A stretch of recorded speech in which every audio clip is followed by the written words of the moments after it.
जी की वंदना, लक्ष्मण जी की वंदना, राम जी की वंदना बोलो, राम जी की वंदना बोलो, राम जी की वंदना, लखन जी की वंदना, कई के नंदना को बारी बारी वंदना, कई के नंदना को बार बार वंदना, सीताराम वंदना, राधे श्याम वंदना, सीताराम वंदना बोलो, राधे श्याम वंदना।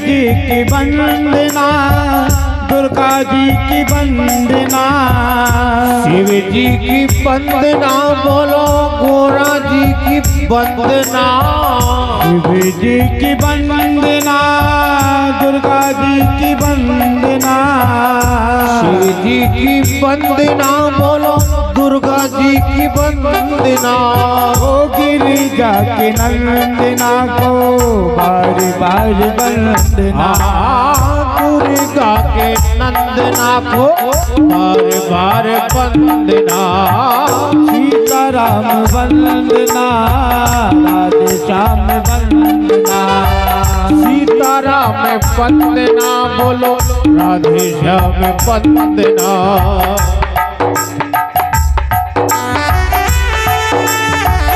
ओ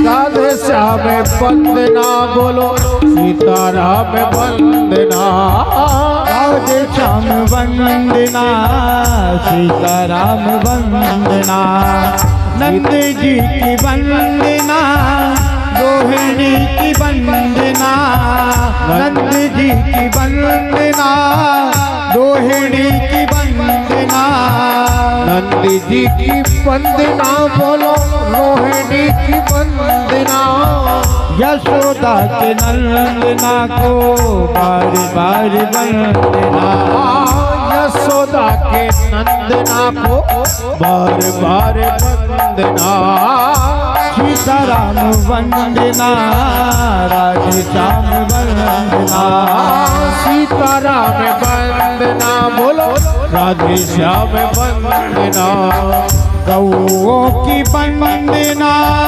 गोपियों की वंदना, गौओं की वंदना बोलो, गौओं की वंदना, गोपियों की वंदना, राधिका के चंदना को बारी बारी वंदना, राधिका के चंदना को बारी बारी वंदना, सीताराम वंदना, श्याम वंदना,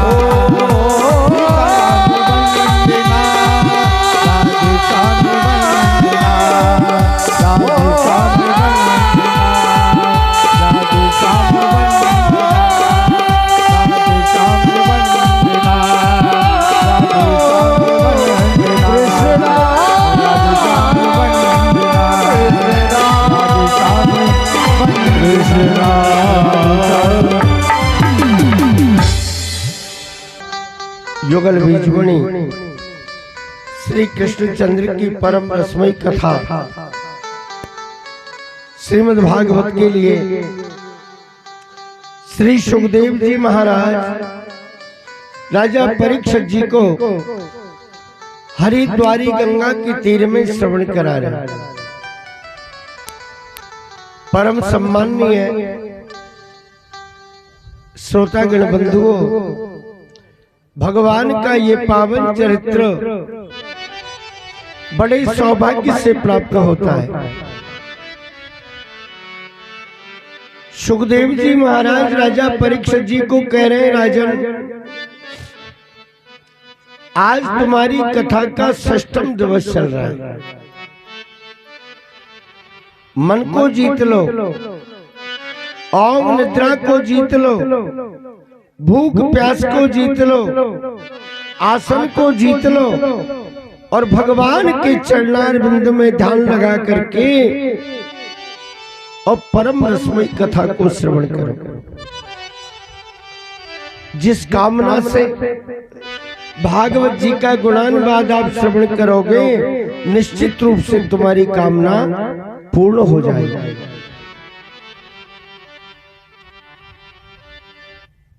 महाराज भगवान श्री कृष्ण का कल की कथा में प्राकट्य हुआ। कहाँ हुआ? बोले भारतवर्ष में। बोले जी भारतवर्ष में कहाँ? बोले भारत के उत्तर प्रदेश में। उत्तर प्रदेश में कहाँ? बोले मथुरापुरी। बोले मथुरापुरी में कहाँ? बोले राजा कंस के कारागृह में। रात को ठीक 12 बजे सारा संसार सो रहा है, सारा ब्रजमंडल सो रहा है, मथुरापुरी सो रही है, केवल वसुदेव देव की जगह है। भगवान ने जन्म लेते ही और रोना चालू कर दिया। जन्म लेने बालक का स्वभाव होता है ना, रोना चीखना चालू कर दिया। वसुदेव जी घबरा गए, कन्हैया को कहने लगे, कन्हैया रोइए मत। अगर उस पापी को पता लग गया कि बालक का जन्म हो गया तो जैसे मेरे अन्य बालकों को मारा है ना, ऐसे तुम्हें भी मारने के लिए आ जाएगा। भगवान ने अपने माता पिता को चतुर्भुज रूप के दर्शन कराए। कैसा स्वरूप भगवान का? तमद्भुतम बालकम रुजेक्षणम चतुर्भुजम शंख गदायुधायुधम श्रीवत्स लक्ष्मम गल शोभ कौस्तुभम नमामि विष्णु शिरसा चतुर्भुजम। तमद्भुतम, बड़ा अद्भुत बालक, अंबुजेक्षणम, कमल के समान जिसके नेत्र और सुंदर सुंदर जिसके कपोल, बिंबा फल जैसे जिसके होठ, शंख के समान ग्रीवा, लंबी लंबी जिनकी भुजा, 4 जिनके भुजा और चारों भुजाओं में शंख चक्र गदा पद्म। भगवान कहने लगे, पूज्य पिताजी आप डरिए मत। जब जब आप मुझे पुत्र रूप से चाहते हैं ना, तो मैं आपका पुत्र बनकर के आता हूं। याद कीजिए, जब आप मनु और शत्रुपा थे, आपने मुझे पुत्र रूप से चाहा तो मैं आपका पुत्र कृष्णगर्भ बनकर के आ गया। जब आप दोनों बने कश्यप अदिति, तो आपने मुझे पुत्र रूप से चाहा तो मैं आपका पुत्र वामन बनकर के आया। और अब आप वसुदेव देवकी हैं, आपने मुझे पुत्र रूप से चाहा तो मैं कृष्ण बनकर के आ गया। वसुदेव जी ने कहा, प्रभु मैंने तो आपको पुत्र बनकर के आने को कहा है, आप तो मेरे पूज्य पिताश्री बनकर के आए। अगर पुत्र बनकर के आए तो ये शंख चक्र गदा पद्म लाने की क्या जरूरत थी? वैसे ही आ जाते। कन्हैया कहने लगे, पूज्य पिताजी ये राजा कंस बालक का जन्म होते ही मारने को चला आता है ना, तो मैंने सोचा कि जो काम 11.25 के बाद में करूं वो जाते जाते कर डालूं, इसलिए शंख चक्र गदा पद्म लेकर के आ गया। और अगर आप कहते हैं कि मैं बालक बन जाऊं तो फिर ठीक है, बालक तो बन जाऊंगा, मगर फिर आपकी रक्षा मुझसे नहीं हो पाएगी। हम कैसे कर सकते हैं भगवान? आप ही तो त्रिलोकी के स्वामी हैं, आप ही तो संसार की मालिक हैं।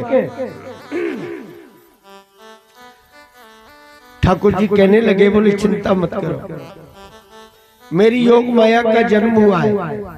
कहाँ? नंदालय के बीच में, नंद बाबा के भवन में। आप मुझे वहां पहुंचा दो और वो बालिका को यहाँ ले आओ।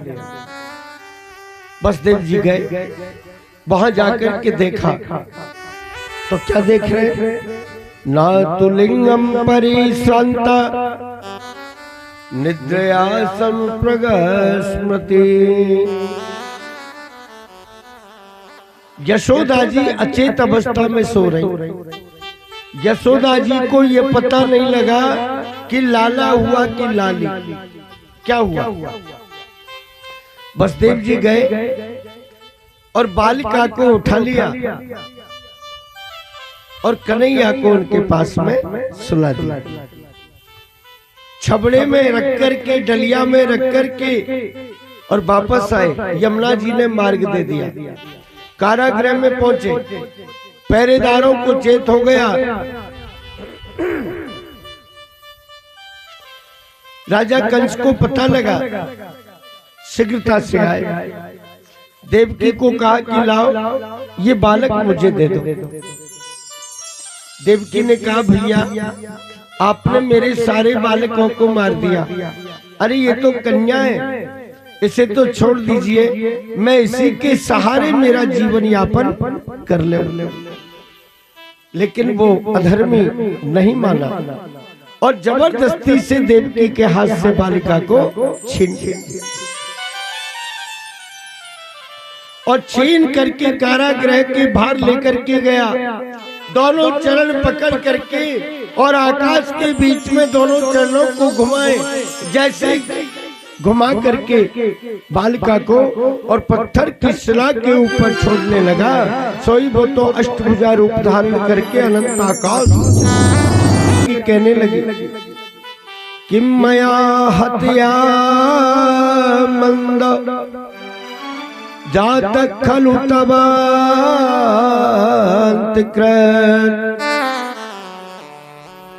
यत्र क्ववा पूर्व शस्त्र माहिंसी कृपणान वृथा।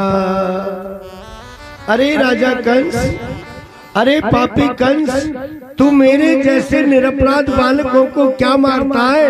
तुझे मारने वाले ने तो ब्रजमंडल में जन्म ले लिया।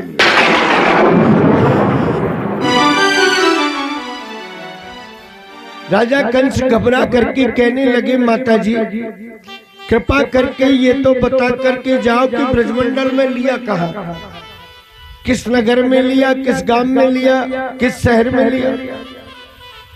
मगर कहने के लिए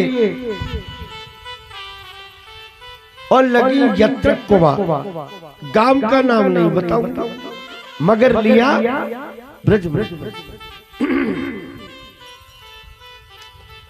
इधर मेरे भाई बहन,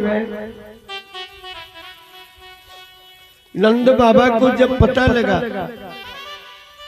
85 वर्ष की आयु थी नंद जी की, यमुना जी में जाकर के 108 गोता लगाए।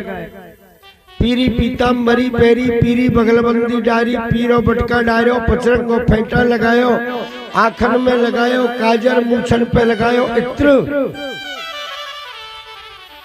बड़े प्रसन्न हुए। भाई आज ऐसे सजे नंद बाबा, आज के जैसा खुशी का दिन पूरे जीवन में नंद जी को कदापि दूसरा नहीं आया। अपने गुरु के आश्रम में गए। गुरुजी बधाई हो। बोले यजमान हम तो रात भर नहीं सोए,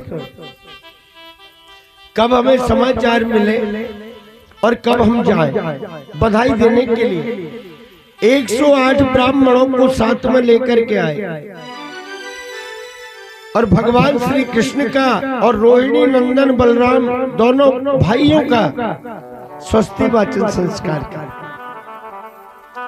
कि वाचयत्वा स्वस्तयीनम जाश्च कर्मश्च हेतवहि कार्यामाश विधिवत् पितृदेवार्चनम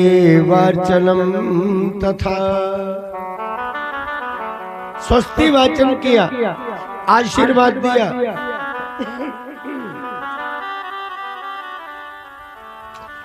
भगवान श्री कृष्ण के जन्म के समय धेनु नाम नियते प्रादात विप्रेभ्य समलंकृते नंद बाबा ने ब्राह्मणों को 2 लाख गायों का दान कर दिया। कितनी गायों का किया? 2 लाख गायों का दान तो तुरंत कर दिया। कितनी सुंदर और अवसर प्राप्त हुआ।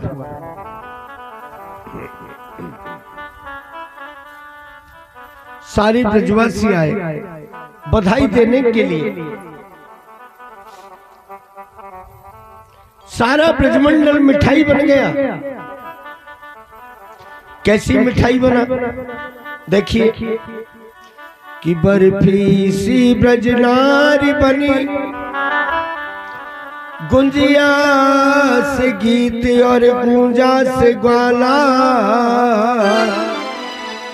पेड़ा से प्यारे बने बलदेव जी, रस खीर सी रोहिणी रूप रसाला, कि नंद महीप बने नमकीन। नंद बाबा नंद महीप बने नमकीन, गोकुल गोप सब करहूं मसाला, अरे जायो जलेबी सी रानी यशोदा ने, रबड़ी सी रात में लडुआ सो लाला, कि बजत बधाई धुन छाई तुम लोकन में, आनंद नगर के रस सुर रस ताल की, अरे सुत को जन्म सुनी मुनि देवन आनंद भयो, दुंदभी बाजे पुष्प बरसा रसाल की, कि फूले सभी गोपी गोप आज आनंद उमंगन में, गोकुल नबेली सुध भूली आन कान की, अजी ब्रज में ब्रज चंद्र भयो और यशोदा बर छंद भयो, बोलो नंद के आनंद भयो जय कन्हैया लाल की, नंद के आनंद भयो जय कन्हैया लाल की, नंद के आनंद भयो जय कन्हैया लाल की, नंद के आनंद भयो जय कन्हैया लाल की, नंद के आनंद भयो जय कन्हैया लाल की, नंद के आनंद भयो जय कन्हैया लाल की। भगवान श्री कृष्ण की सभी लोग बधाई लेने के लिए आने लगे। सभी आ चुका है, गोप गोपी बधाई देने के लिए आए। मेरे भाई बहन, भगवान श्री कृष्ण का नंदा लेके बीच में 6 महीने तक लगातार जन्मोत्सव हुआ। कितने दिन चला? 6 महीने। अब गोकुल में जो ढोल नगाड़े इनकी आवाज बजी ना, तो बरसाने में बृषभान जी ने वो आवाज सुनी। एक दिन सारे गोपों को एकत्रित करके बुलाया और कहा भैया काफी दिन हो गए, महीनान गुजर गए, मैं गोकुल की तरफ ऐसे ढोल नगाड़े इनकी आवाज सुन रहा हूँ, तो कोई उत्सव चल रहा हो कैसे, क्या बात है? गोपों ने कहा बोले बृषभान जी तुम्हें पतो नहीं चली? बोले ना। अरे बोले नंद जी के लाला भयो जाको जन्मोत्सव मनायो जा रहे हो। अच्छा, तब तो भगवान ने जी खूब सुनी। नंद जी के लाला भयो और हमारे घर लाली। अब राधा रानी की सगाई का बौहार लेकर के, टीके का बौहार लेकर के जन्मोत्सव के समय के बीच में बृषभान जी पधारे। कहा? नंदाने के बीच में। सारे बरसाने के गोप और गोपी, ग्वाल बाल सभी आए कन्हैया का टीका जलाने के लिए। तो देखिए, जब मैं से टीको आयो और जब मैं बोलूं बरसा नेते टीको आयो तो आप बोलियो नंद मेहर घर ढोटा जायो। नंद मेहर घर ढोटा, नंद मेहर घर ढोटा जायो, बरसाने से टीको आयो। नंद मेहर घर ढोटा जायो, बरसाने से टीको आयो। नंद मेहर घर ढोटा जायो, बरसाने से टीको आयो। ऐसे नहीं, एक साथ में ताली बजा करके बोले और ताली घोड़े की टाप में बजनी चाहिए एक साथ। नंद मेहर घर ढोटा जायो, बरसाने से टीको आयो। अरे नंद मेहर घर ढोटा जायो, बरसाने से टीको आयो। नंद मेहर घर ढोटा जायो, बरसाने से टीको आयो। बरसाने से टीको आयो। नंद मेहर घर ढोटा जायो, बरसाने से टीको आयो। नंद मेहर घर ढोटा जायो। नंद मेहर घर ढोटा जायो, बरसाने से टीको आयो। नंद के लाला की जय हो। प्रेम से गाओ। कन्हैया भी तुम्हारो ही है और लाडली किशोरी जी भी तुम्हारी है। प्रेम से गाओ। तो बरसाने की सारी गोपी और प्रेम पूर्वक एक सुंदर भजन गाने लगे। क्या गाया? मैंने मेहंदी लगाई रे कृष्ण नाम की, मैंने मेहंदी लगाई रे कृष्ण नाम की। आज मैंने मेहंदी लगाई रे कृष्ण नाम की। मैंने मेहंदी लगाई रे कृष्ण नाम की। मैंने मेहंदी लगाई रे कृष्ण नाम की। मैंने मेहंदी लगाई रे कृष्ण नाम की। ओ मेरे होठों पे कृष्ण, मेरे होठों पे कृष्ण, ओ मेरे होठों पे कृष्ण, मेरे होठों पे कृष्ण। अरे मेरे होठों पे कृष्ण, मेरे होठों पे कृष्ण। ओ मेरे होठों पे कृष्ण, मेरे होठों पे कृष्ण। मैंने माला बनाई रे कृष्ण नाम की। मैंने माला बनाई रे कृष्ण नाम की। ओ मैंने मेहंदी लगाई रे कृष्ण नाम की। मैंने मेहंदी लगाई रे कृष्ण नाम की।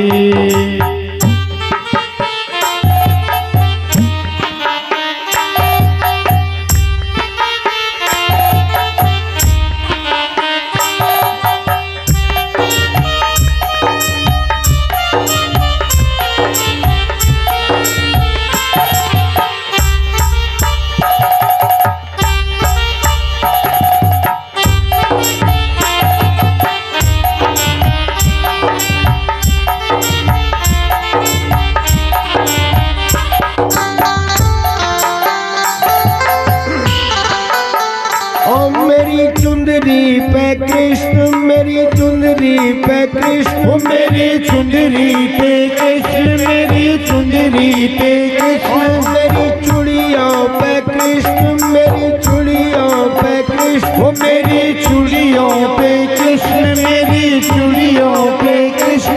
मैंने नथली कढ़ाई रे कृष्ण नाम की। मैंने नकली कढ़ाई रे कृष्ण नाम की। मैंने माला बनाई रे कृष्ण नाम की।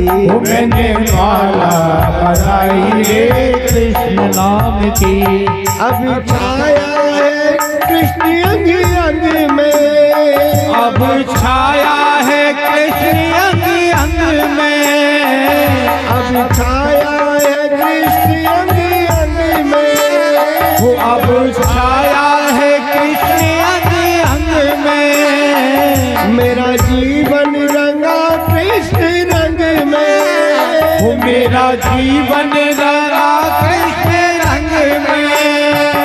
मेरा जीवन रंगा कृष्ण रंग में। वो मेरा जीवन रंगा कृष्ण रंग में।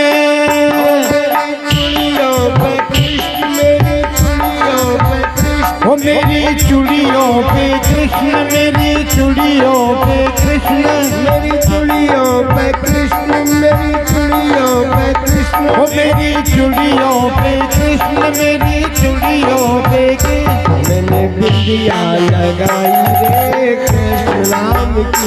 वो मैंने बिंदिया लगाई रे कृष्ण नाम की।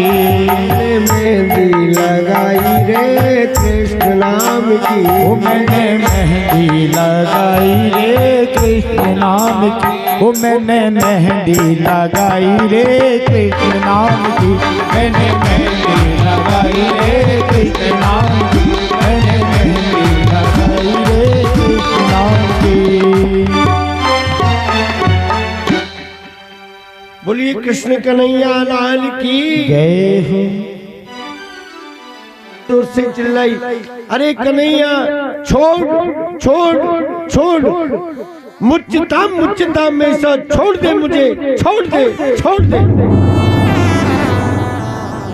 कन्हैया कहने लगे मौसी, या तो मैं संसार में किसी को पकड़ता नहीं हूँ, और अगर किसी को एक बार पकड़ता हूँ ना तो फिर उसे छोड़ने का नाम नहीं छोड़ नहीं सकता। दूध के साथ में पूतना की प्राणों का भी पान कर। पूतना का मृतक शरीर ब्रजमंडल के बीच में आकर के गिरा तो भागवत जी कहती हैं कि 6 कोस के बीच में होकर के पेड़ पौधे नष्ट हो गए। कितना विशाल रूप धारण कर लिया पूतना ने 6 कोस के बीच में, और पेड़ पौधे वनस्पति नष्ट हो गए, यानी 18 किलोमीटर। भागवत जी में 6 कोस का लेख है, लेकिन यहाँ संतों के अलग अलग मायने, संत अलग अलग अनुभवी हमें, और वो अपने अनुभव से अलग अलग बातें बताएं। एक बार हम कथा कर रहे थे मेहंदीपुर वाला जी, तो हमारे जो यजमान थे, हमारे यजमान के गुरु थे सियाराम बाबा, महात्मा थे, अजमेर में रहते थे नागफणी पर। तो उन्होंने 7 दिन तक वहीं रहकर के कथा सुनी। जब ये पूतना का चरित्र जिस दिन हमने सुनाया तो शाम को महाराज जी हमसे कहने लगे, बोले व्यास जी आप कथा बहुत अच्छी कहते हैं, मैंने बड़े बड़े विद्वानों की कथा सुनी है, लेकिन जो सार युक्त चर्चा आप लोगों को समझाने का प्रयास करते हैं, शायद ही कोई विद्वान उस कथा को समझाने का प्रयास करता हो। लेकिन एक बात मुझे बताओ। हमने कहा बाबा क्या बात? बोले भागवत जी में पूतना के शरीर का वर्णन कितना आया? हमने कहा महाराज जी 18 किलोमीटर का, यानी 6 कोस का। तो बोले जी एक निवेदन करो, चाहे भागवत जी में 18 किलोमीटर का ही लेख होगा, लेकिन पूतना ने तो इससे भी बड़ा भयानक शरीर धारण किया था। हमने कहा महाराज कितना किया? बोले पूतना ने इतना विशाल रूप धारण किया कि पूतना का मस्तक पहुंच गया मथुरा में, पूतना के कान पहुंच गए कानपुर में, और पूतना के हाथ पहुंच गए हाथरस में, और पूतना के पैर पहुंच गए पंपा।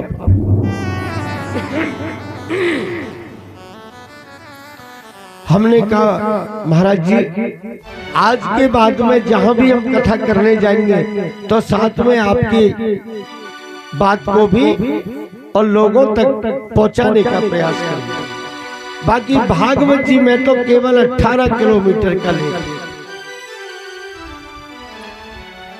अब पूतना गिरी पीछे की तरफ, अगर आगे की तरफ गिरती ना तो सारी मथुरापुरी को तहस नहस कर देते, लेकिन पीछे की तरफ गिरी जंगल में तो पेड़ पौधे वनस्पति नष्ट होते।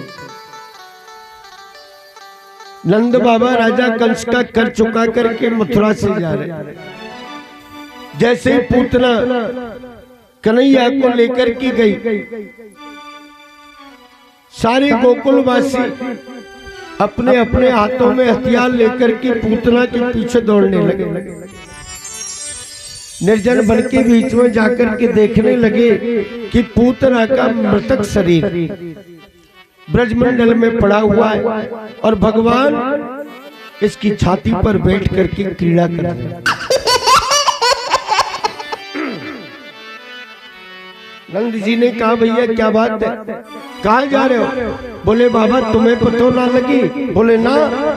अरे बोले राक्षसी पूतना कन्हैया को उठा करके ले गए। नंद बाबा आश्चर्यचकित रह गए, दौड़ते लगे, उठते गिरते, चीखते चिल्लाते विलाप करते और वहीं पहुंचे जहां पूतना का मरा हुआ शरीर पड़ा हुआ था। जाकर के देखा कन्हैया छाती के ऊपर बैठ करके क्रीड़ा कर रहे। कन्हैया को नंद जी ने उठाया, हृदय से लगाया, यमुना जल में स्नान कराए, गाय की पूंछ पकड़ करके झाड़ा लगाया, यशोदा को डांटने लगे, फटकारने लगे। अरे देवी, अरे बुढ़ापे के बीच में भगवान ने न जाने जैसे तैसे करके एक बेटा दिया और तू भली प्रकार से एक बेटा को भी ध्यान नहीं रख सकता। बोले जी मैं ध्यान तो खूब ही रखूं, लेकिन क्या करूं, ये पालने में लेटा हुआ था, मैं घर का काम करने में लग गई, मुझे पता नहीं था कि राक्षसी पूतना है। मैंने सोचा कोई गोपी आई है, लौट करके वापस आए। पूतना की शरीर को कुलाड़े आरियों से और टुकड़े टुकड़े किया गया और टुकड़े टुकड़े करके उसके शरीर का अंतिम संस्कार किया गया। सैकड़ों चिताएं बना करके और पूतना का अंतिम संस्कार हुआ। मेरे भाई बहन, लेकिन पूतना की चिता में से जो धुआं निकली, अब पूतना के सारे दोष, सारे अवगुण, उनको तो भगवान पान कर गए। अब इसका शरीर पुण्य में हो गया, सारे ब्रजमंडल में चंदन की जैसी सुगंधी हो गई।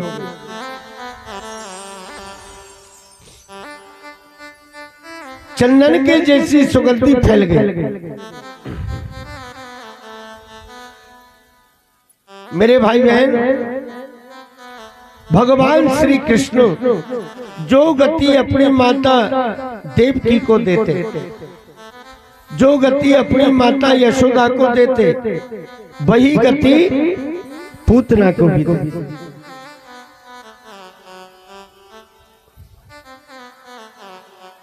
पूतना को भी वही गति प्रदान करती।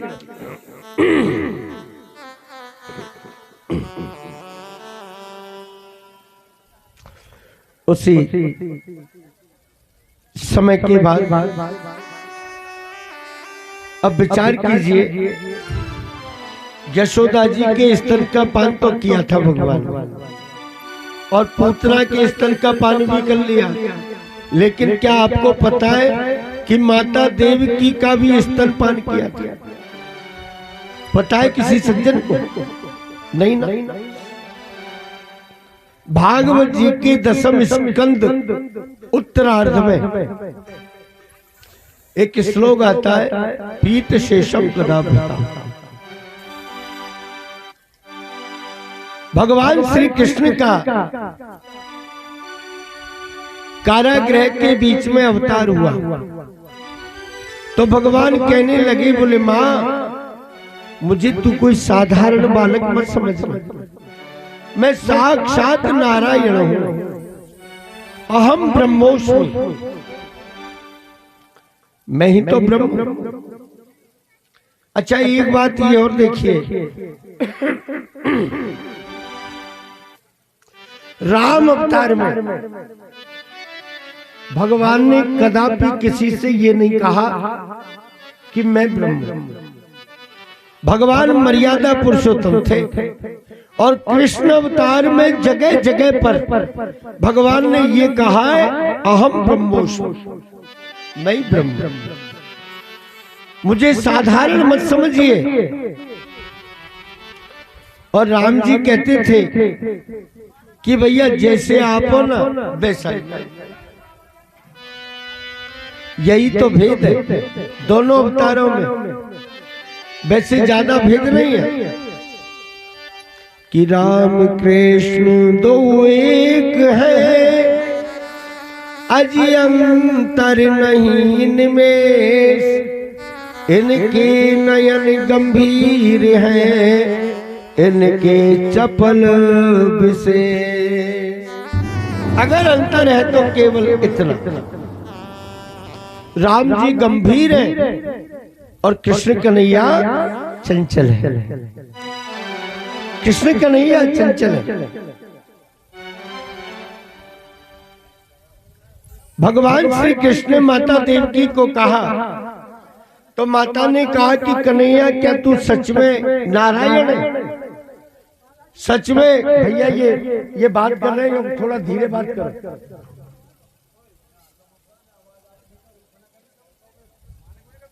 मेरे भाई बहन, ठाकुर जी की कृपा, भगवान की माया,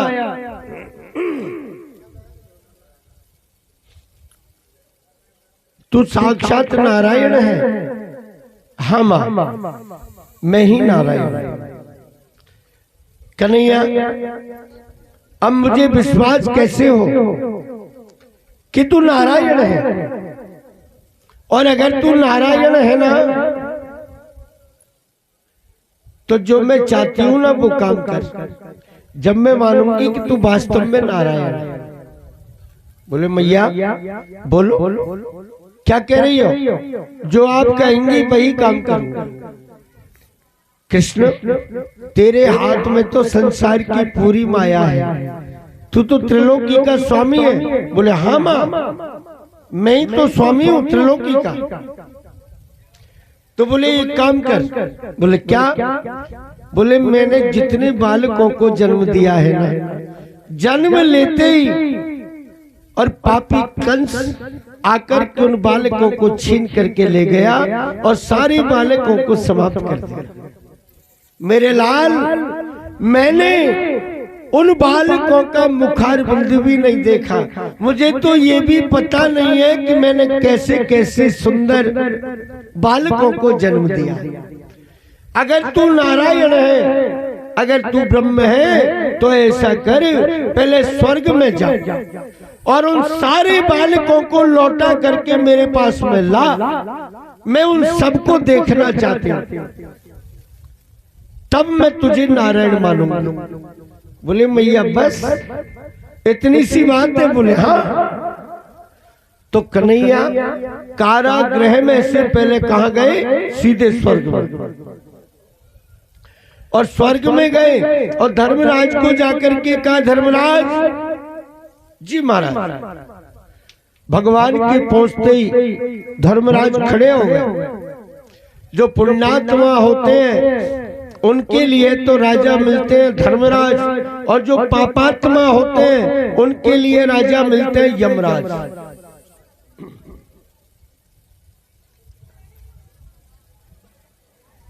धर्मराज से भगवान कहने लगे, भैया मेरे बड़े भैया आए ना यहाँ, मेरी माँ देवकी के बेटा। हाँ प्रभु आए तो हैं, फिर क्या करें? बोले उनको सबको बुलाओ। सबको बुला लिया। बोले इनको मैं थोड़ी देर के लिए मथुरापुरी तक ले जाना चाह रहा। तो बोले महाराज इतना समय हो गया और आप अगर इन्हें वापस ले जाओगे तो इससे तो नियम टूटेगा, कानून टूटेगा। अच्छा कानून टूटेगा? ये बताइए कानून बनाए किसने? बोले महाराज कानून तो आपने बनाए। मैंने बनाए ना? बोले जी हाँ। तो बोले मेरे बनाए हुए कानून मेरे ऊपर लागू नहीं है। ये सारे कानून मैंने संसार के जीवों के लिए बनाए, संसार के लोगों के कारण कानून बने, मेरा कानून मेरे ऊपर लागू नहीं है। ठीक है महाराज। सारे बालकों को लेकर के आए कारागृह में और क्रम से माता देवकी ने सारे बालकों को अपना स्तन पान कराया और जैसे ही स्तन पान कराती गई वो बालक फिर से स्वर्ग में वापस। अंत में पीत शेषम गदा। अब माता के स्तन में जो दूध शेष रह गया उसे गदा भ्रता भगवान श्री कृष्ण चंद्र ने अंत में पान कर लिया। तो मेरे भाई बहन इससे ये सिद्ध होता है कि भगवान श्री कृष्ण ने माता देवकी का भी दूध पिया था। कितनी सुंदर बात। तो जो गति अपनी माता यशोदा को देते, जो गति माता देवकी को देते, जो गति वही गति और भगवान ने पूतना को दी। बोलिए कृष्णचंद्र भगवान की जय हो। महाराज पूतना का उद्धार किया। ये नावितारेण भगवान हरिरीश्वरा करोति कर्ण रम्याणि मनोज्ञानी चना। प्रभु अनेक अनेक प्रकार की लीलाएं करी। तृणावर्त नाम का दैत्य आ गया, बबूले का रूप बना करके राजा कंस का भेजा हुआ, भगवान ने उसका भी उद्धार किया। वत्सासुर बछड़े का रूप बना करके और दैत्य आया, धेनुकासुर का भी उद्धार किया। अघासुर, बकासुर, अनेक अनेक प्रकार के दैत्य राक्षस राजा कंस ने भगवान को मारने के लिए भेजे, लेकिन भगवान ने सबका उद्धार किया।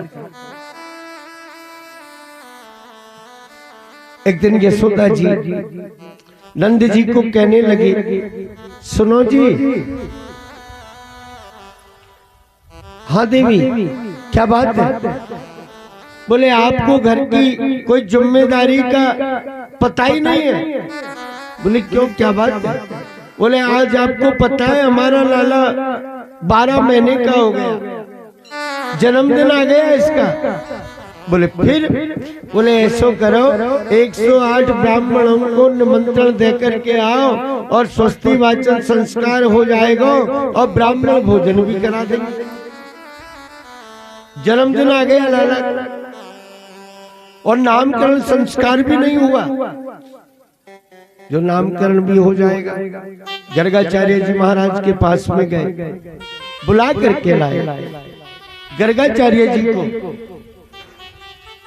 गर्गाचार्य जी जानते थे कि कृष्ण यशोदा नंदन और रोहिणी नंदन बलराम ये दोनों भैया कोई साधारण नहीं है, वो तो ऋषि है, त्रिकालदर्शी ऋषि। ये राजा कंस के शत्रु हैं। तो नंद जी को कहा, नंद बाबा ये जो तुम्हारा बालक है ना, इसका नामकरण गुप्त रूप में करना, और सूक्ष्म रूप में करना, किसी को इस बात का पता नहीं लगना।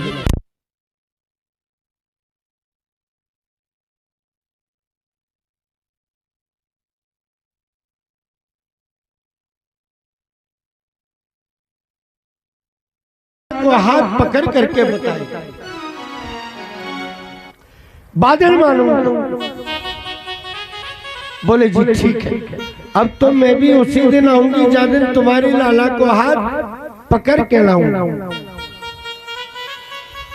भगवान श्री कृष्ण ने अपने इष्ट मित्रों को बुला लिए, सखाओं को, तनसुका, मनसुका, श्रीदामा, सुदामा, श्रीवास्तव, मधुमंगल।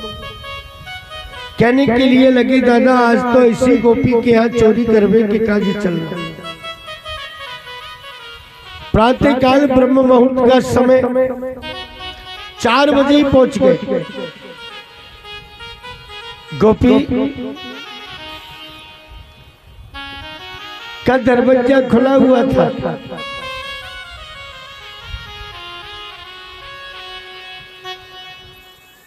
गोपी नित्य कर्म के लिए चली गई। कन्हैया इष्ट मित्रों को लेकर के गए। घर के अंदर जाकर के देखें तो माखन की मटकी दिखाई नहीं। मधुमंगल की दृष्टि पड़ी। बोले दादा माखन तो जे रहे हो, छीके के ऊपर मटकी रखी।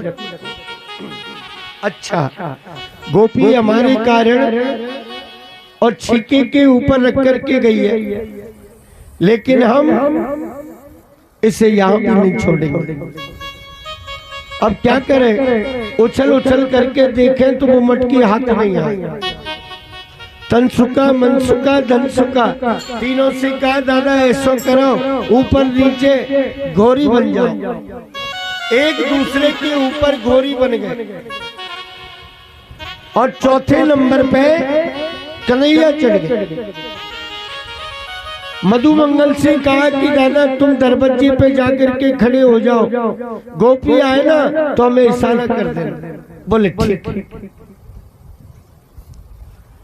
कन्हैया ने एक हाथ से छीका पकड़ लिया और एक हाथ से माखन खाने के लिए लगे। निकाल निकाल करके माखन खा रहे। बंधुओं, जैसे ही माखन खाने के लिए लगे, स्वयं ने पेट भर लिया। विचार किया कि मैं तो धाप गया। अब माखन लेकर के कभी कभी नीचे हाथ करें तो जो घोरी बन रहे ना, उनके हिस्से में भी आ गया। कन्हैया ने खा लिया, जो घोड़ी बन रहे उनने भी खा लिया, लेकिन जो पहरेदार बनकर के दरवाजे पे खड़ा, वो बार बार में देख रहा है कि मेरा भी नाम ले में का, लेकिन उसका नाम किसी ने नहीं लिया। इसने विचार किया कोई बात नहीं, आने दो गोपी को, आने दो गोपी को, मैं इशारा ही नहीं करूं, मैं इशारा ही नहीं करूं। स्वयं तो माखन खा रहे और मेरा झूठ मूठ भी नाम नहीं। इतनी देर में बाहर से गोपी चल करके आई है। छम छम छम छम छम की आवाज करती करती आई। पहरेदार बनकर के जो खड़े दरवाजे पे, मधुमंगल ने विचार किया कि पहल पहल मेरा ही नंबर आएगा, सो क्या करना चाहिए? बोले भाग, दरवाजे से भाग। अब जैसे ही भाग करके निकले दरवाजे से, जो घोरी बन रहे ना, उनको भी पता चल गया कि मधुमंगल दरवाजे पे नहीं है, इसका मतलब गोपी आ गया। तो महाराज जो घोरी बन रहे वो भी नीचे से खुसक खुसक के और वो भी भाग भाग। अब तो कन्हैया छीके पे लटके के लटके रहे। तौ दृष्ट्वा मजरान मत्तौ श्रीमदाल्लौ दुरात्मजौ तयोग्नाग्रहणार्थाय शापन्दाशानिदं जगौ। जैसे ही नीचे के ग्वाल निकल करके भागे। कन्हैया लटके के लटके रह गए छीके पे। इतनी देर बाद पकड़ करके कन्हैया, आज तो पकड़ लिया ना, आज तो आ गया ना पकड़ में। यशोदा जी के पास में जाकर के जब भी शिकायत करती थी, यशोदा जी ने मेरी बात को कदापि सत्य नहीं माना, लेकिन आज मैं तेरा हाथ पकड़ करके लेकर के दिखाऊंगा। कन्हैया ने विचार किया कि आज तो मेरी सारी पोल पट्टी खुल जाएगी, सारी पोल पट्टी खुलेगी। हाथ जोड़ करके कन्हैया कहने लगे गोपी से, गोपी तेरे हाथ जोड़ दे, तेरे ठोक दे दूं, आज के बाद में कबू ना आऊंगा, मगर आज मुझे छोड़ दे, आज मेरा हाथ छोड़ दे, आज के बाद में कभी नहीं आऊंगा। बोले नहीं लाला, आज मैं तो छोड़ भी मारी नहीं, आज तो पकड़ करके लेकर के चलूंगी।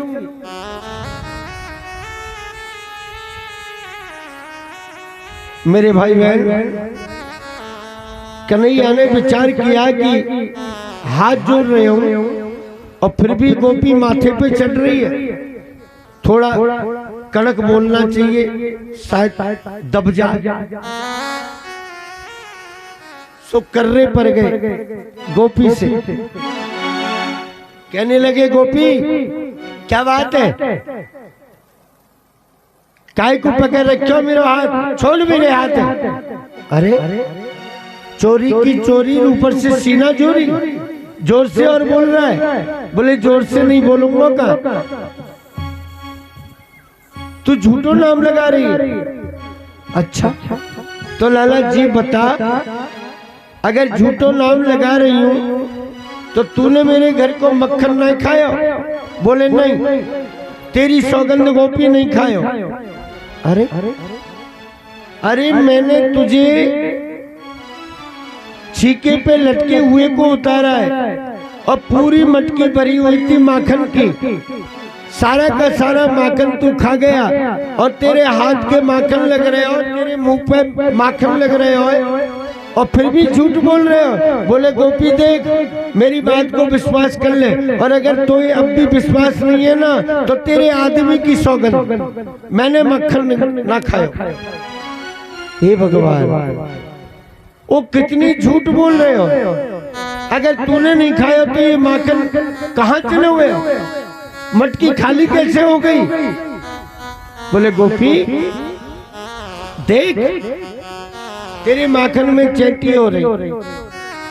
हमने विचार करा गोपी भापरी घर में अकेली रहे, रात दिन काम धंधे में लगी रहे, अब ये चेटी माखन में है रही है, चेटी इनको निकालेगी तो कितना समय लगेगा। तो ऐसा करें, गोपी की माखन में ते हम चेटी निकाल देंगे। एक हाथ से तो मैंने छीका पकड़ ले और एक हाथ से चेटी निकाल भी के काजे लग रहे हो, या बजे थे मेरे हाथ के माखन लग रहे। अच्छा लाला चल ठीक है, मैंने मान ली तेरी बात, लेकिन ये बता हाथ के माखन तो चेटी निकाल भी ते लगे हो, लेकिन तेरे मुंह के कैसे लगे हो ये बता। कन्हैया कहवे की काजी लगे गोपी, जब मैं माखन चेटी निकाल रहे हो ना माखन में थे, 22 समय एकाएक मेरे मुंह पे बड़ी जोर से खुजली चली आई, सो मैंने यही हाथ से खुजाल रहे हो, या वजह थे मुंह पे भी माखन।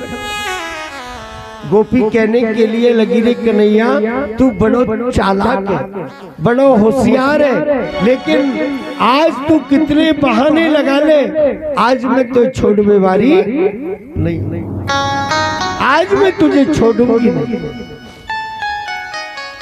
कन्हैया ने विचार किया कि आज तो गोपी पकड़ करके लेकर के जाएगी और मेरी सारी पोल पट्टी खुल जाएगी। हाथ पकड़ ले हो कस करके, और गोपी ने लंबा घूंघट कर रखो और महाराज कन्हैया को खींचती खींचती लेकर के जा रही। इतनी देर में जे गोपी को देवर आ रहे हो बगल में गली में से, तो कन्हैया को एक हाथ तो पकड़ रखो गोपी ने। कन्हैया की दृष्टि पर ही का करना चाहिए, दिमाग लगा करके और गोपी के देवर की तरफ इशारा किया, हाथ से इशारा करके और उसको बुलाने के लिए प्रयास किया। इशारा किया, बोले इधर आ। हाथ से इशारा किया, इधर। सो वो भी चतुर, उसने भी इशारे में ही पूछी, बोले कहाँ में? तो कन्हैया ने फिरते इशारों कर दिया, बोले जिम में चलो जाओ। अब पहले बालकों को जीमने का बड़ा शौक होता था, बड़ा शौक होता था, जीवने के नाम से भाग करके आ गया। कन्हैया गोपी को कहने के लिए लगे, रे गोपी तू कितनी निर्दयी है, अरे मेरा हाथ दुखने के लिए लग गया, ऐसा कर मेरी हाथ छोड़ दे, जा दूसरे हाथ। दूसरे हाथ को जैसे ही पकड़ने के लिए और लगी गोपी, तो कन्हैया ने स्वयं का हाथ तो निकाल लिया और गोपी के हाथ में बाकी देवर को हाथ पकड़ा दिया। देवर का हाथ पकड़ा दिया। अब गोपी को पता नहीं, भगवान वहां से अंतर्ध्यान हो गए और मैया को जाकर के कहा, मैया ओ मैया, हाँ लाला, हाँ कन्हैया। बोले मैया बड़ी जोरती भूख लग रही है, माखन मिश्री दे दे। हाँ लाला, मैं भी विचार कर रही कि कन्हैया सुबह सुबह कहाँ चले गए हो, आज तो तेने कलऊ तक नहीं करे, आजा और कलऊ कर ले। माखन मिश्री खिलाया, आचमन करा दिया और माता की गोद में मस्तक रख करके और कन्हैया लेट गया। इतनी देर में बाहर से वो गोपी छम छम छम छम छम की आवाज करती करती आई। लंबा घूंघट कर रखा और घूंघट में से कहने लगी, ए जी यशोदा जी, यशोदा जी जरा बाहर निकलो।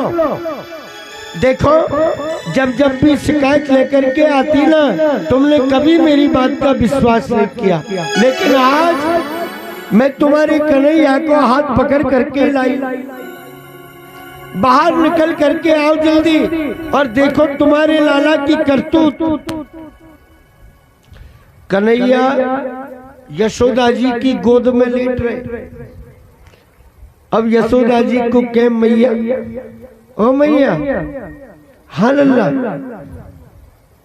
देख ले देख ले, जे गोपी ऐसे मेरा झूठो नाम नहीं। अब मैं तेरे पास में ना होतो ना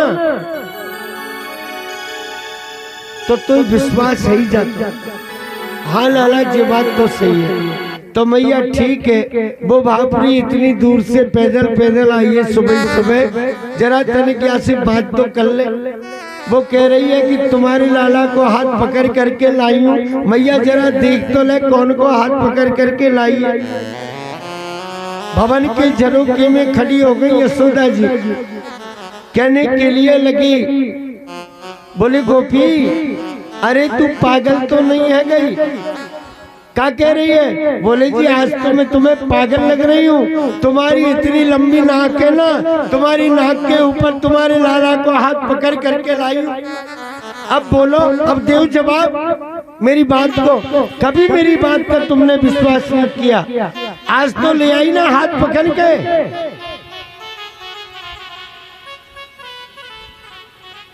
यशोदा जी विचार करे, जी गोपी को चित्त चलाए माने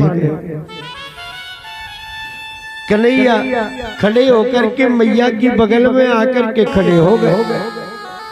गोपी घूंघट में ते देख रही है कि कन्हैया तो बो रहे, अगर कन्हैया बो रहे तो फिर जे कौन है? सो गोपी ने घूंघट उठा करके और जैसे ही देखने के काजे लगी, सोई वो तो गोपी को देवर जोर लगा करके जोर से धक्का लगाया। पर गए भी निपूते, तू कहां से आ गए हो? लज्जित हो, लज्जायमान हो गए।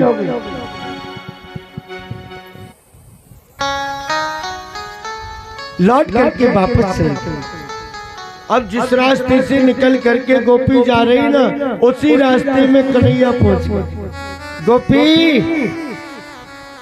ओ गोपी, हाँ कन्हैया, क्या बात है? फिरती पकड़ेगी का? औजू पकड़ेगी का मेरा हाथ? हाँ पकड़ूंगी, एक बार नहीं 6 बार पकड़ूंगी। अच्छा 6 बार पकड़ेगी? हाँ पकड़ूंगी। गोपी ध्यान से सुन ले, एक बार तूने मेरा हाथ पकड़े हो तो मैंने तेरे हाथ में तेरे देवर को हाथ पकड़ा दियो, और अगर दोबारा मेरा हाथ पकड़ने की कोशिश करी ना तो समझ ले दोबारा कौन को हाथ पकड़ाऊंगा। बोले कौन को पकड़ाएगा बताइयो? बोले तेरे खसम को।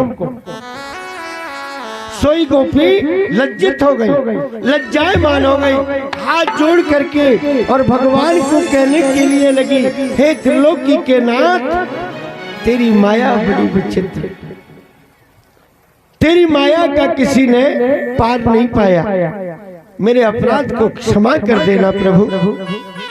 माता यशोदा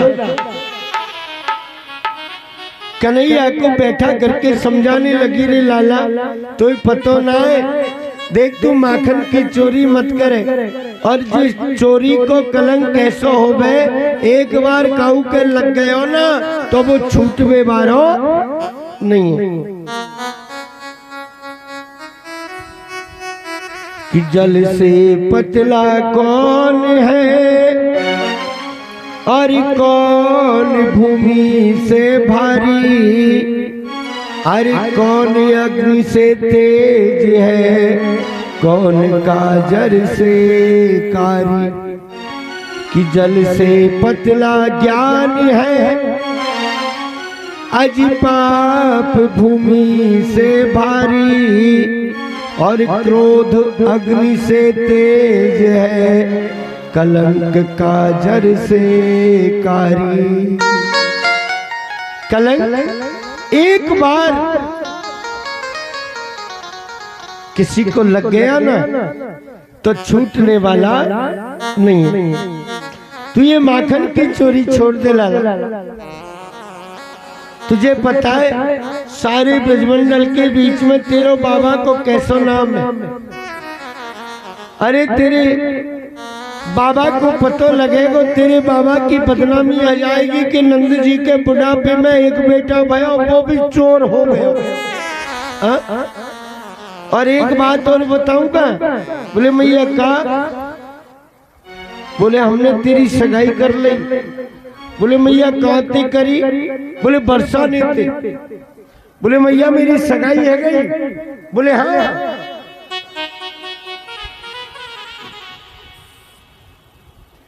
बरसा नीति सगाई है। तो लाला चोरी मत करे। मैया किस तरह से अपने लाल को, कन्हैया को और समझाने का प्रयास करती हैं, आप सभी गाइए भाव से।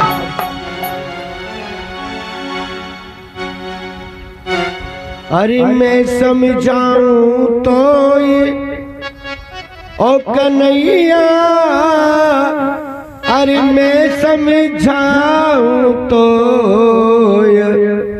अरे माखन की चोरी छोड़ सामने में समझाऊं तो, माखन की चोरी छोड़ कन्हैया मैं समझाऊं तो, मैं मैं समझाऊं तो ओ लाला, मैं समझाऊं तो, अरे हाँ मैं समझाऊं तो, माखन की चोरी चोरी कन्हैया मैं समझाऊं तो। दोनों हाथ उठाएंगे के आम से तालियों की सेवा के साथ।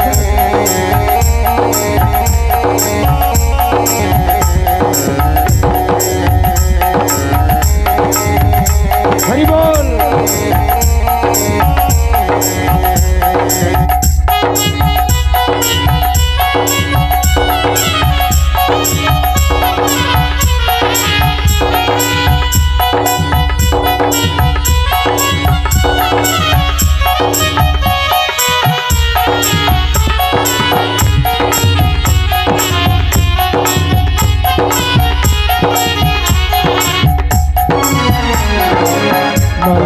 नंद बाबा घर नितनयो माखन हो,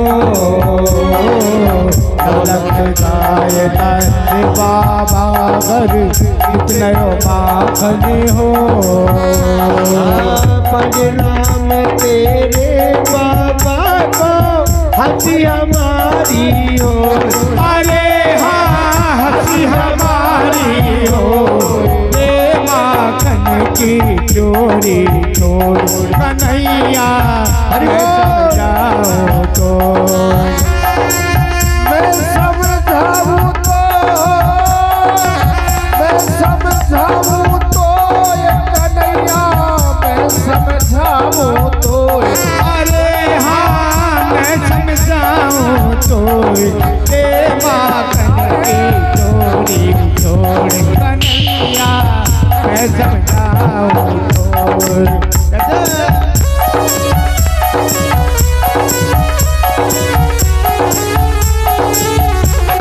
श्री राधे।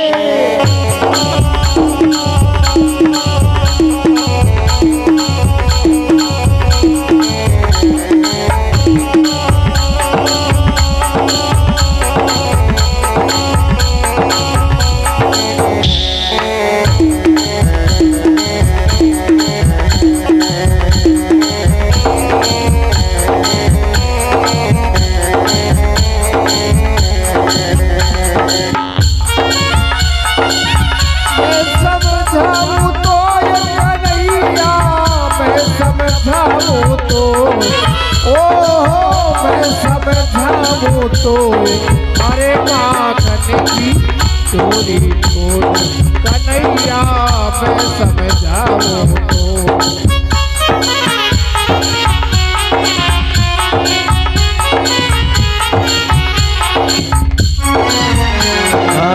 बरसाने तेरी भैया सगाई नित नई चर्चा हो, बरसाने तेरी भैया सगाई नित नई चर्चा हो, बरसाने तेरी भैया सगाई नित नई चर्चा हो, बरसाने तेरी भैया सगाई नित नई चर्चा हो। बड़े घरन की राज दुलारी नहीं बरेगी तो, अरे हाँ नहीं बरेगी तो, माखन की चोरी चोरी कन्हैया मैं समझाऊं तो।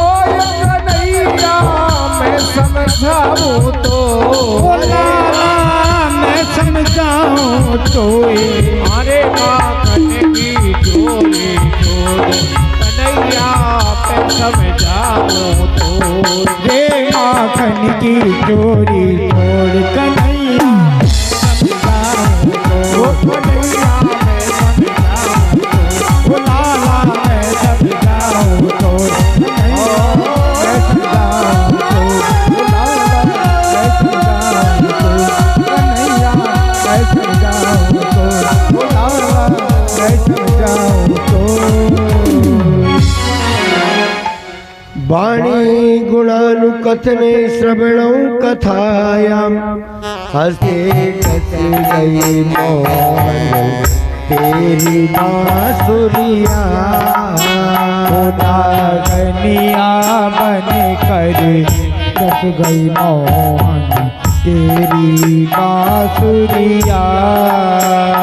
हाँ मैं यमुना जल भरती जात मेरी पुण्य जागरिया। मैं यमुना जल भरने जात मेरी फोड़ कागरिया। पीछे से मारी कंकरिया मेरी फोड़ कागरिया।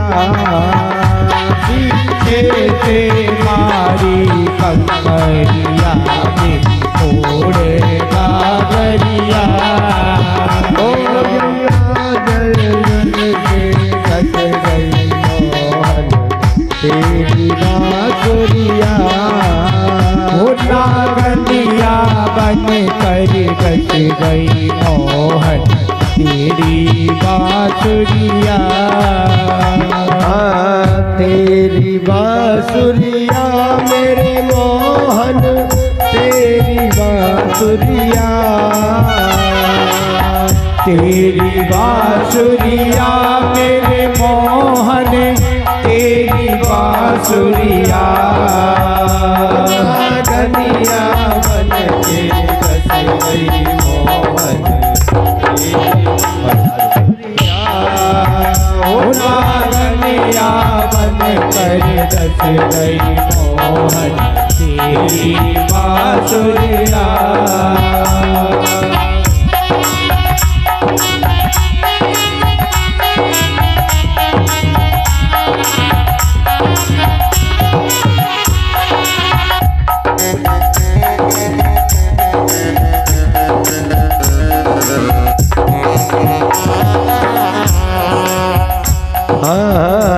रिम रिम झिम में बाबर से चमके बिजुरिया। रिम झिम में बाबर से चमके बिजुलिया। रिम झिम में बाबर से चमके बिजुरिया। रिम झिम में बाबर से चमके बिजुलिया। ओ मैं कैसे आऊं शाम हमारी चुनरिया। ओ मैं कैसे आऊं शाम हमारी पीगे चुनरिया। नागनिया बन के गई मोहन तेरी बांसुरिया। ओ नागनिया बन कर रच गई मोहन तेरी बांसुरिया।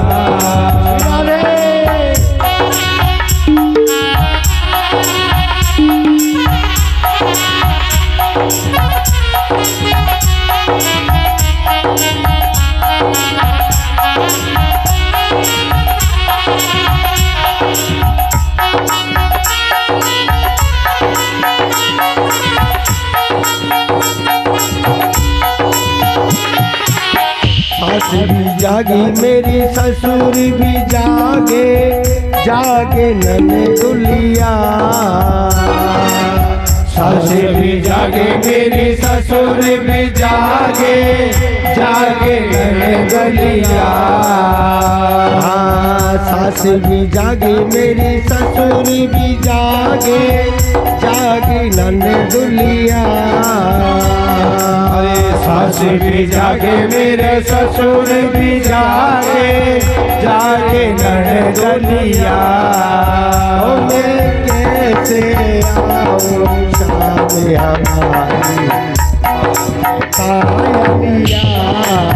ओ मैं कैसे आऊं शाम हमारी पायलिया।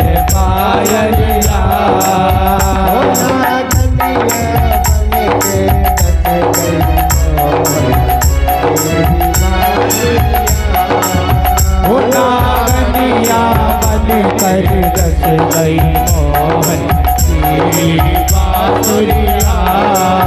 ओ नागनिया बन कर दस गई मोहन तेरी बांसुरिया। नागनिया बन कर दस गई मोहन तेरी बांसुरिया। अरे तेरी बांसुरिया, हाँ तेरी बांसुरिया। बोलिए कृष्णचंद्र भगवान की जय हो। भगवान गुप्त रूप में नामकरण संस्कार किया। कहा बाबा तुम्हारा ये जो बड़ा बेटा है ना रोहिणी नंदन, ये तो बड़ा बलशाली होगा, इसका नाम होगा बलराम। और ये जो छोटा बेटा है ना इसके तो बाबा अनेक अनेक प्रकार के नाम है, तरह तरह के नाम है। इसके इतने नाम है कि मुझसे उनका वर्णन भी नहीं हो सकता। बोले महाराज क्या नाम है? बोले कोई इसके लिए कन्हैया कहेंगे, कोई कान्हा कहेंगे, कोई केशव कहेंगे, कोई माधव कहेंगे, कोई मोहन कहेंगे।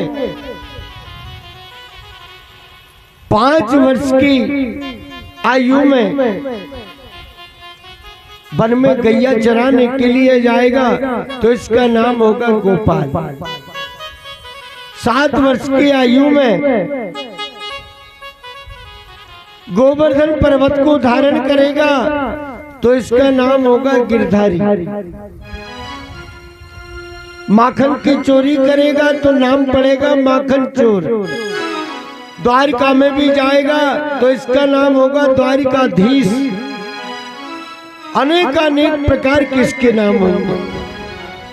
गर्गाचार्य जी महाराज से नंद बाबा कहने लगे गुरुदेव बाकी के नाम तो सब ठीक है, लेकिन ये जो माखन चोर आप बोल रहे हैं ना ये नाम अच्छा नहीं लगता। अरे मेरे घर के बीच में इतनी सारी गैयाएं हैं फिर भी ये चोरी करेगा। बोले जी ये तो इसका स्वभाव रहेगा, क्रीड़ा करेगा, खेल खेलेगा, ये समझो, वैसे चोरी नहीं। अच्छा महाराज देखेंगे। नामकरण संस्कार हुआ, भोजन प्रसादी के लिए आग्रह किया। गुरुदेव नामकरण तो हो गया, अब आपको विदा जब करेंगे पहले भोजन आ रहा, भोजन कर। भोजन प्रसादी के लिए यशोदा जी से कहा कि देवी पवित्रता से, शुद्धता से और सुंदर रसोई तैयार कर। तो यशोदा जी ने क्या बनाया? शुद्ध गाय के घी में पुआ बनाए और खीर भात बनाए। थाली परोस करके लेकर के आई। भोजन कराने का नियम, जिसको आप भोजन करा रहे हैं क्या करना चाहिए? पहले आसन लगाओ, फिर जल भरो और फिर भोजन परोस करके। कितनी जगह हम देखते हैं तो लोग सीधी थाली परोस करके लो महाराज भोजन। बाप प्यारे, पहले आसन लगाओ, फिर जल भरो और फिर कहो महाराज प्रसादी ग्रहण करो। भोजन आरोग्य गर्गाचार्य जी महाराज ने जैसे ही प्रसाद पाने के लिए और भगवान को भोग लगाया, ओम ब्रह्मार्पणम ब्रह्माविर ब्रह्माग्नम ब्रह्मणा होतम ब्रह्मैपतेन गंतव्यम ब्रह्म कर्म समाधिनाम तत्सद ब्रह्मा अर्पणमस्तु। हे प्रभु, हे नारायण, आप आइए और जैसा भी आपने मुझे रूखा सूखा दिया है उसे पहले आप पाइए, उसके बाद में मैं पाऊं। मेरे भाई बहन,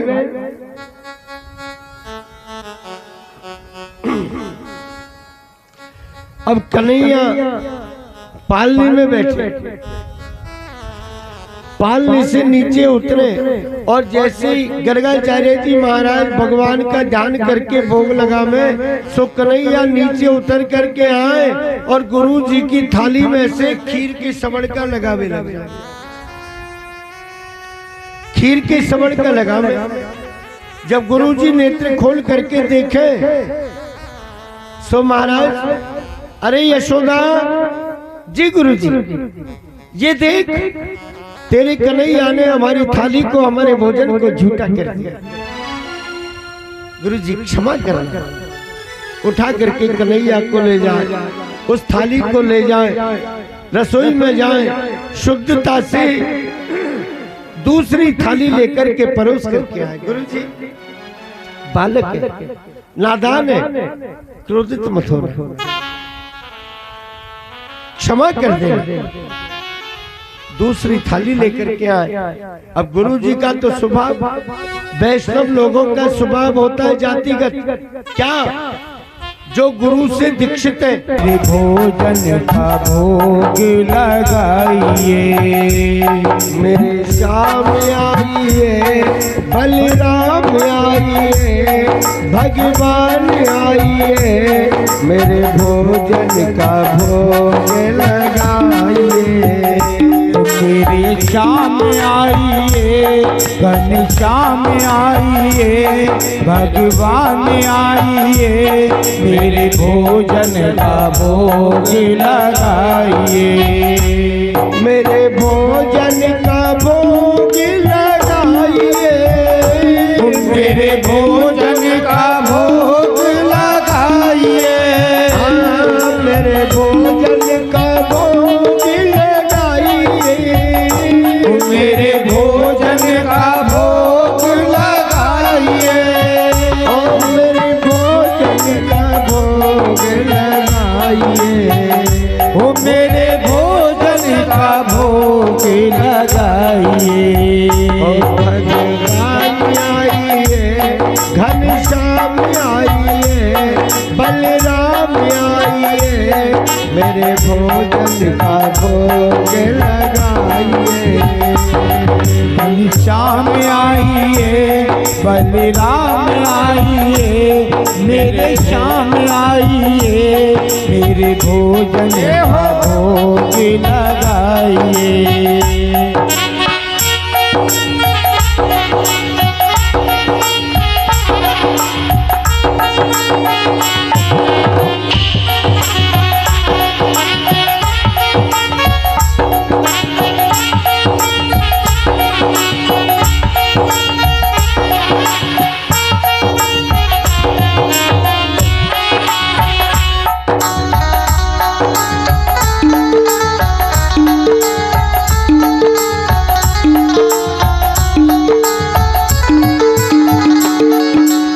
आज मनी अरगान आरती यहाँ यही मिजवानी, आज मनी अरगान आरती आज यही मिजवानी।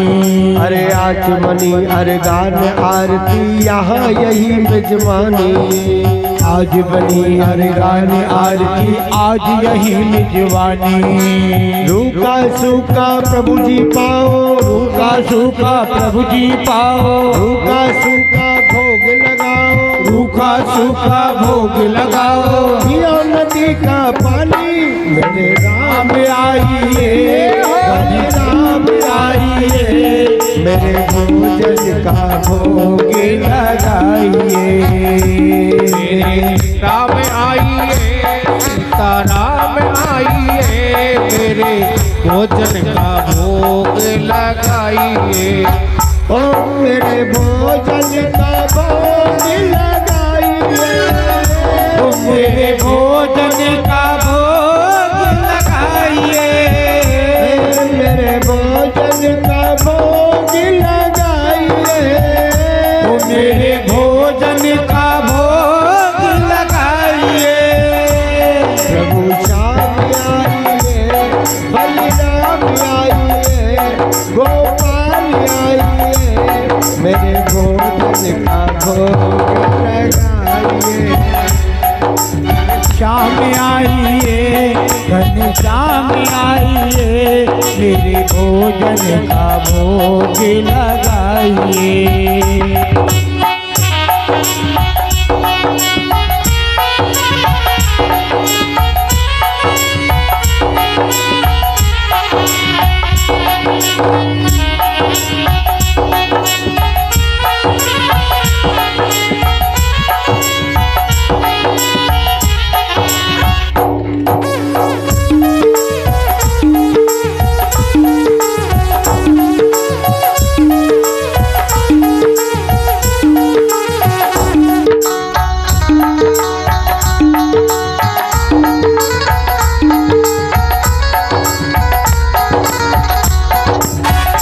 मेरे श्याम आइए, घनश्याम आइए, मेरे भोजन का भोग लगाइए।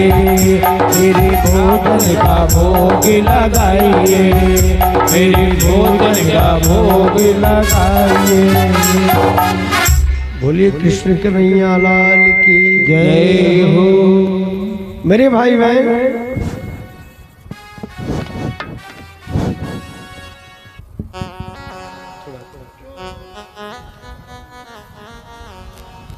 मेरे भाई बहन, इस तरह से भगवान का नामकरण संस्कार हुआ।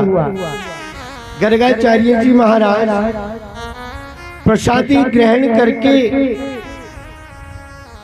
दान दक्षिणा लेकर के और जाने लगे। भगवान के अनेक प्रकार के नामकरण किए गए। आगे भगवान